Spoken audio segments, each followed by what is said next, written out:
Pemirsa, seorang sopir truk dikeroyok karena menabrak dua kendaraan di Jalan Lintas Sumatera, Kabupaten Batubara, Sumatera Utara. Sebelum menabrak, sopir truk sedang dikejar warga karena diduga mencuri.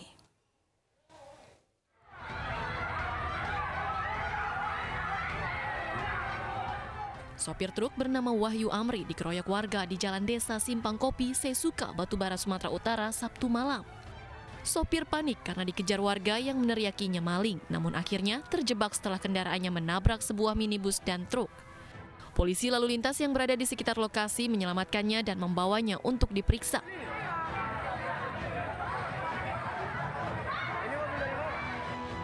Wahyu Amri diteriaki maling oleh dua pemuda yang merupakan penumpangnya. Menurut saksi, sopir membawa kabur tas penumpang yang berada di dalam truk sehingga diteriaki maling. Kini sopir dan penumpangnya masih jalani pemeriksaan di Polsek Indrapura.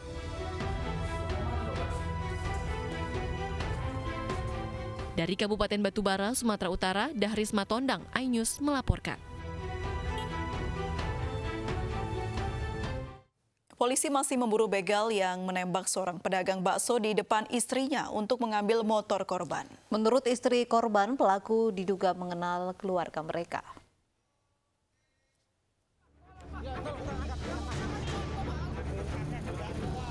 Polisi memburu dua begal yang menembak seorang pedagang bakso Cilok di Banyuasin, Sumatera Selatan ketika sedang pulang bersama istrinya dari pasar Sabtu pagi. Kedua begal yang memakai penutup wajah merampas motor korban. Korban bernama Bambang Sutrisno meninggal dunia akibat tembakan di dada kirinya.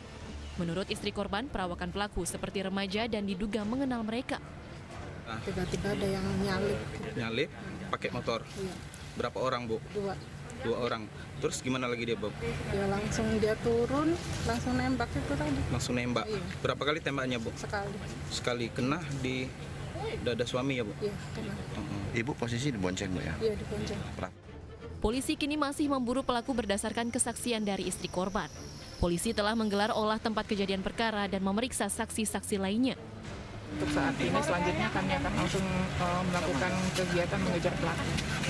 Untuk jenazah sendiri, Bu, Sudah kami serahkan ke pihak Rumah Sakit Bayangkara, nanti akan dilakukan visum. untuk memastikan, Bu, informasinya sepeda motor korban hilang. Iya, benar. Korban yang merupakan pedagang bakso meninggalkan seorang istri dan dua orang putri berusia 12 tahun dan 6 tahun. Setelah visum jenazah korban, rencananya akan dimakamkan di Lampung. Dari Palembang, Sumatera Selatan, Firdaus, iNews melaporkan. Apakah polisi telah berhasil mengidentifikasi pelakunya dan apakah ada motif lain sehingga pelaku harus menghabisi korbannya seketika? Kami akan membahasnya bersama Kabid Humas Polda Sumatera Selatan, Kombes Pol Supriyadi dan psikolog forensik Cassandra Putranto. Selamat sore, Assalamualaikum. Waalaikumsalam, Mbak. Baik, saya ke Pak Kapolsek terlebih dahulu. Pak, apakah sudah berhasil menangkap pelaku dan mengidentifikasi kedua pelaku begal yang menembak mati kedua korbannya, Pak? Oke, Mbak Uci, terima kasih. Assalamualaikum warahmatullahi wabarakatuh. Pemirsa iNews TV yang berbahagia. Pertama, mari kita sampaikan ucapan turut berduka cita atas meninggalnya korban atas nama Bambang terkait dengan kasus curas yang terjadi di kilometer 16 Jalan Palembang menuju Betung. Jadi perlu kami sampaikan, Mbak Uci, bahwa kasus ini terjadi pada hari Minggu, ya. Saya ulangi, hari Minggu jam 05.30, ya. Kami ulangi di hari Sabtu, tanggal 27 Juni, sekitar pukul 05.30. Jadi saudara Bambang beserta istrinya akan belanja untuk keperluan penjualan bakso. Kemudian di kilometer 16 Jalan Lintas Palembang menuju Betung, yang bersangkutan dihadang oleh dua orang menggunakan sepeda motor, kemudian diberhentikan. Selanjutnya tersangka dengan menggunakan senjata api menembak korban atas nama Bambang dan yang bersangkutan meninggal dunia. Sampai dengan saat ini, Mbak Uci, perlu kami sampaikan bahwa kami masih melakukan pengejaran terhadap tersangka. Kami memeriksa beberapa orang saksi termasuk istrinya terkait dengan ciri-ciri daripada dua tersangka tadi. Karena memang kejadian tempatnya cukup sepi. Tidak ada orang lain yang melihat terkait dengan kejadian tersebut, Mbak Uci. Jadi tidak ada saksi selain istri korban yang meninggal suaminya ya Pak, hanya satu korbannya begitu ya Pak ya? Betul, Mbak Uci. Hanya satu, hanya suaminya sama Pak Bambang. Pak, apakah menduga ada motif lain selain hanya merampas harta korban dalam hal ini sepeda motor, karena istri korban ini menyangka bahwa pelaku ini mengenal keluarganya? Sampai dengan saat ini kita masih dalami kasusnya, Mbak Uci. Memang ada beberapa dugaan, termasuk informasi yang kita dapatkan dari istri korban bahwa diduga korban kenal dengan pelaku. Namun demikian kita belum bisa memastikan apakah memang ini ada motif lain selain murni kasus curas. Sementara ini kita masih fokus kepada kasus pencurian dan kekerasannya yang mengakibatkan korban meninggal dunia. Karena dari hasil olah TKP di lapangan kita temui bahwa hanya kendaraan bermotor yang dibawa oleh pelaku pada saat kejadian tadi, Mbak Uci. Baik, saya ke Mbak Cassandra Putranto. Kalau melihat kejadian ini, apa yang bisa Anda tangkap, Mbak Cassandra? Ya, sampai saat ini tentu saja belum ada yang bisa saya simpulkan. Karena seorang psikolog forensik tentu baru bisa memberikan pernyataan atau kesimpulan dari sebuah kasus ketika sudah ada pemeriksaan. Baik pemeriksaan langsung maupun tidak langsung. Nah, dalam hal ini kan saya belum punya data apa-apa, terutama juga tadi menurut Bapak Kapolres tadi masih dalam penyidikan. Baik, kalau melihat bagaimana cara pelaku bisa melakukan dengan sadis, kenapa? Apa faktornya, Mbak Cassandra? Ya kalau tadi sudah masuk klasifikasinya adalah pencurian kendaraan, lalu kendaraan bermotor yang juga melibatkan kekerasan gitu ya. Kita mungkin bisa melihat dari berbagai kasus yang terkait seperti ini, ya misalnya begal. Nah, begal ini umumnya memang menggunakan kekerasan secara paksa mengambil barang milik orang lain dan biasanya ya tentu saja melibatkan adanya senjata api atau senjata tajam. Nah, motifnya jelas biasanya ekonomi. Baik, kalau berarti tingkat kesadisan seorang melakukan sesuatu meskipun faktornya adalah ekonomi dan juga masalah pribadi, itu tidak bisa dibedakan ya Mbak Cassandra? Sama saja ya? Ya, harus dilihat, harus dipelajari dari kasusnya. Nah, dalam hal ini kan kita belum tahu karena pelakunya kan belum ketemu dan masih dikembangkan oleh kepolisian. Mbak Cassandra, ini kan pelaku dengan sadis memberhentikan motor korban, kemudian langsung menembak dan juga merampas harta korban, dalam hal ini adalah sepeda motor begitu. Apakah Mbak Cassandra sendiri melihat kemungkinan ada motif lain selain ekonomi, karena juga istri korban ini menyangka kedua pelaku ini mengenal keluarganya?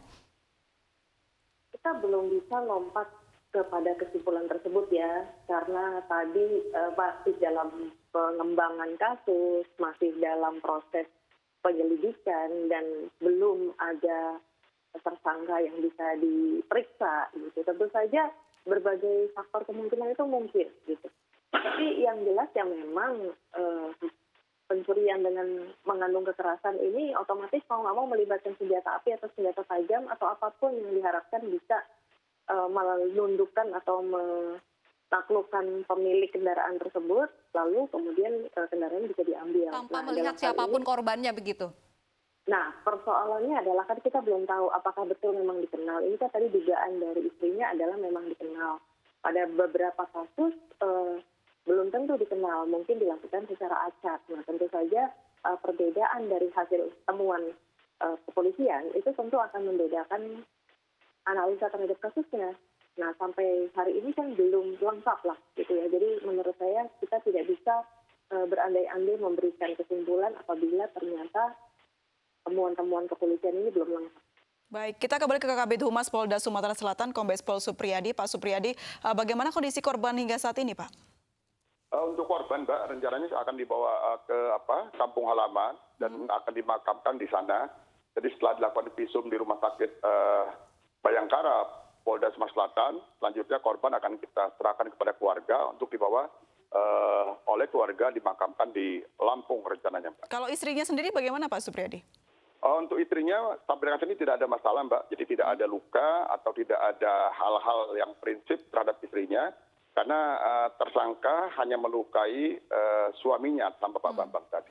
Baik, kita kembali ke Mbak Cassandra. Ini meskipun tidak terluka, tapi kan istrinya melihat langsung orang yang tersayang dibunuh dengan mengenaskan. Untuk sisi psikologisnya sendiri seperti apa, Mbak? Apa treatment yang harus diberikan? Jelas pasti ada dugaan adanya trauma ya. Artinya masih kaget, lalu kemudian juga kejadian kekerasan tersebut juga mengakibatkan tewasnya suami, pasti trauma, pasti ada kondisi-kondisi yang mengejutkan. Tetapi tentu saja tergantung kepada profil psikologis dari ibu. Apakah yang bersangkutan ini bisa segera memulihkan atau apakah juga ada pendampingan yang diberikan oleh keluarga ataupun pihak lain. Nah, dalam hal ini tentu secepat mungkin ada pendampingan, lalu kemudian juga ada proses pemulihan trauma, diharapkan bisa meminimalkan resiko trauma yang mungkin terjadi. Jadi harus ada treatment khusus begitu ya Mbak Cassandra. Baik, saya kembali ke Pak Supriyadi. Pak Supriyadi, apakah sudah diketahui jenis senjata yang digunakan oleh pelaku? Sampai dengan saat ini kita masih melakukan penyelidikan, Mbak. Jadi kita masih mengambil pelongsong atau proyektil yang berada di korban. Kan kita laksanakan uji balistik karena terkadang senjata yang digunakan kalau untuk di Sumatera Selatan banyak senjata-senjata yang dibuat oleh home industri atau kalangan masyarakat. Senjata rakitan begitu ya? Betul, seperti senjata rakitan, Mbak. Makanya kita masih akan uji balistik terhadap proyektil yang kita dapat gantinya dari korban Babang tadi, Mbak. Selain proyektil, apalagi barang bukti yang bisa dikumpulkan? Sementara ini kita masih mencari, Mbak, karena hasil daripada pemeriksaan di lapangan, kita hanya menemukan proyektil yang berada di korban. Sementara bukti-bukti lain kita masih belum mendapatkan. Makanya seperti kami sampaikan tadi bahwa kita masih coba mendalami track record atau kita kembali ke belakang apakah ada permasalahan terhadap yang bersangkutan yang selama ini sehingga bisa menjadikan titik awal bagi kita untuk melaksanakan atau melakukan penyelidikan terhadap kasus ini, Mbak. Apakah sudah digali mungkin keterangan dari istri korban, mengingat ini satu-satunya saksi begitu? Apakah mungkin ada permasalahan dengan orang lain begitu?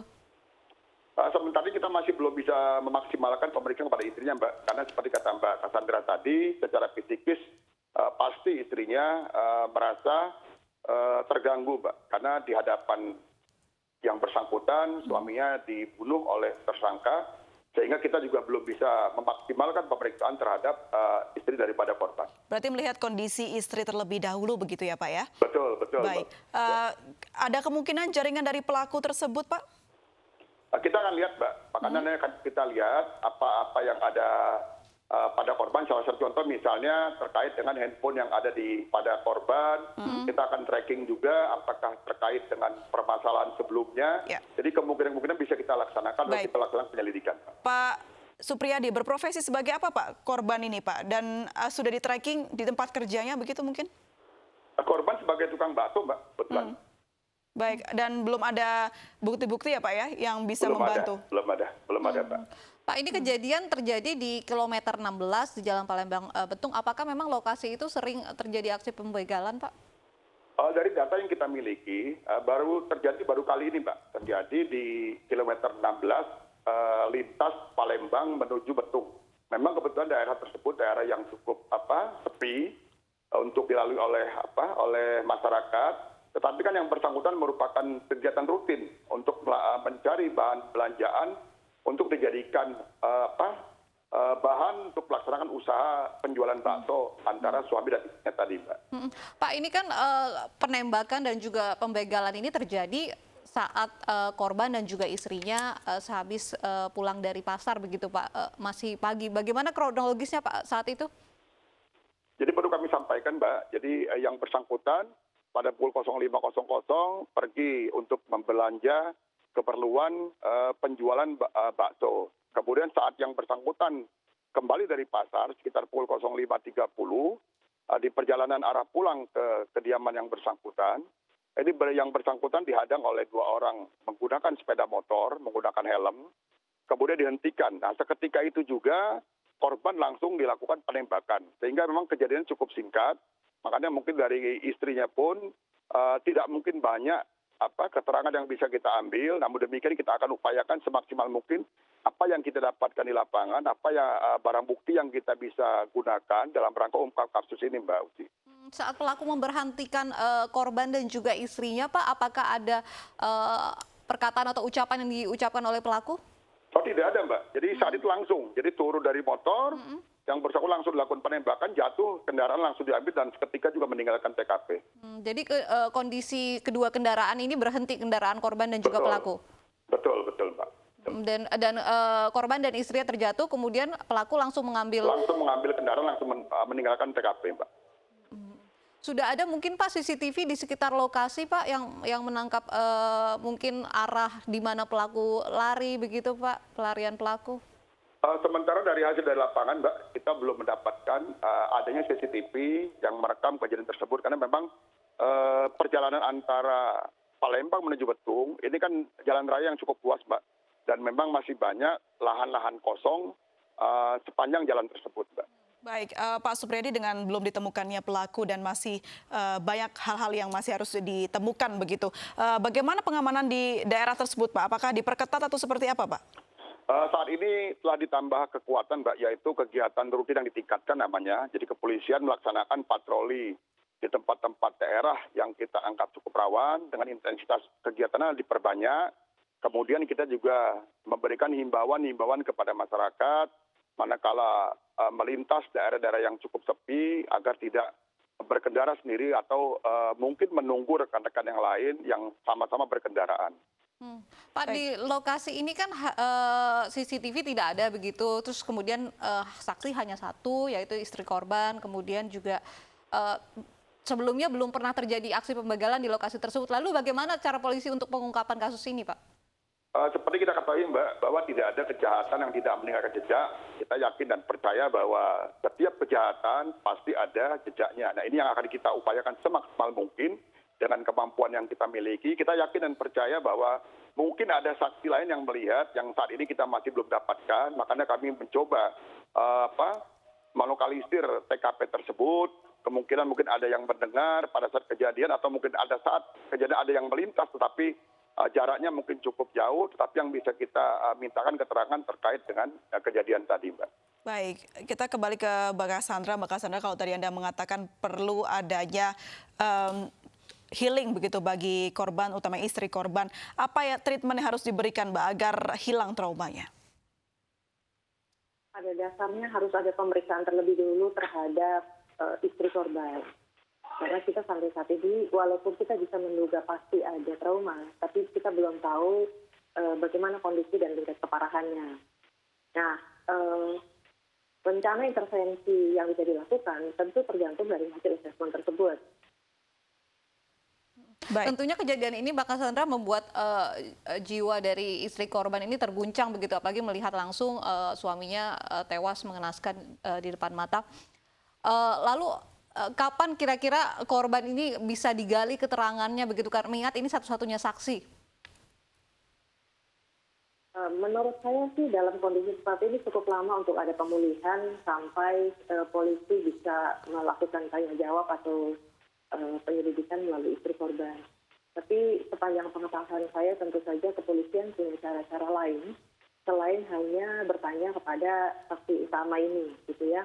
Masih ada metode-metode lain yang akan dikembangkan oleh kepolisian untuk bisa mencari pelakunya, terutama apabila ternyata ada dugaan bahwa pelakunya orang yang dikenal. Apalagi misalnya tadi kan sekitar jam 5:30, apakah memang sudah direncanakan, apakah memang sudah diketahui perjalanannya, lalu persis pada saat pulang dan lain sebagainya.